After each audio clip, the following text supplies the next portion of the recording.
Hey y'all, how are you doing today? I want to talk a little bit about how do you wake up that sourdough starter that's been in your fridge for a little while.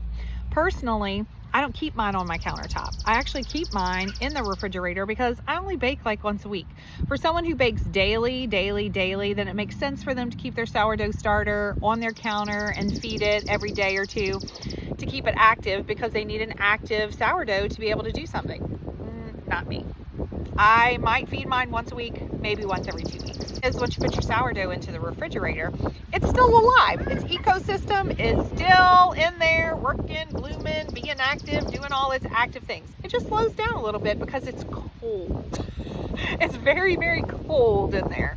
So what we actually want to do is you want to wake it up. So in order to wake it up, the best way to do it is take it out, make it warm, feed it a little bit, right? Isn't that what we, even as adults, like? We like to be fed. We like to be warm. We like to be fed, right? So that's exactly what you do with your sourdough starter to actually wake it up and make it alive, which it is alive. You're just creating more active ecosystem in order for you to get an active starter. So let's say that you take it out of your refrigerator and you notice, there's some stuff on top of here. So more than likely, if it's liquidy, it's called hooch. No, this is not the hooch like you drink. It's not an alcohol like that. But yes, in theory, it is the same thing. It is what your active sourdough creates when it is starving. It is starving, y'all. So it creates a hooch. Sometimes you get kind of a crust layer on top too. Personally, it says that that's a starvation thing too, but also if you're keeping it not in an airtight container after you've stuck it in your refrigerator, it's also an exposure to air. So it causes the top to kind of get like a thicker layer on top. And I've noticed that if you don't keep it in like covered in a coffee filter, if once you put it back in, you let it sit long enough, if you put a lid on it, the air tightness helps it to keep from getting that crust on top of it. But that's also a starvation thing. So what you want to do is you want to pour off the liquid. You don't have to. You could stir it in there if you want to.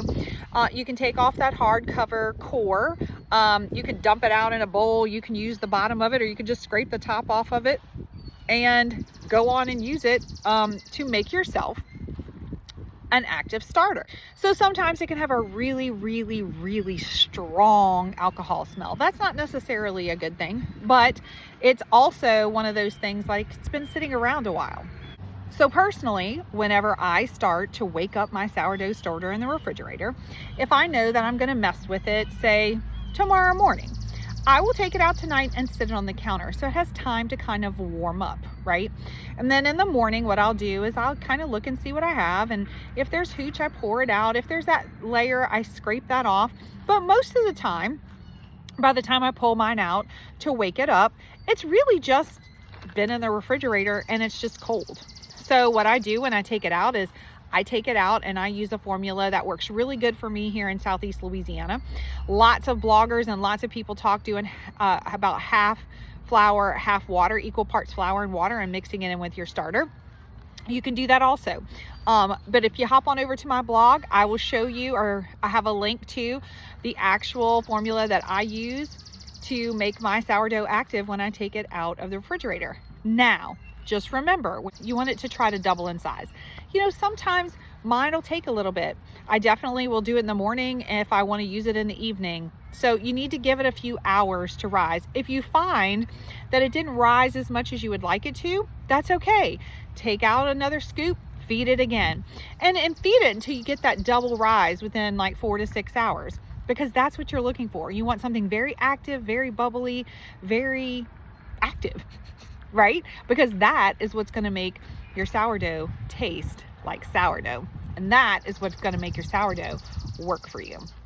So hop on over to my blog for some more information, and also some troubleshooting tips that you might find, or some other things that you might have more questions about. Hop on over there. That tool is also over there for what I use particularly to get my starter active again. Until next time.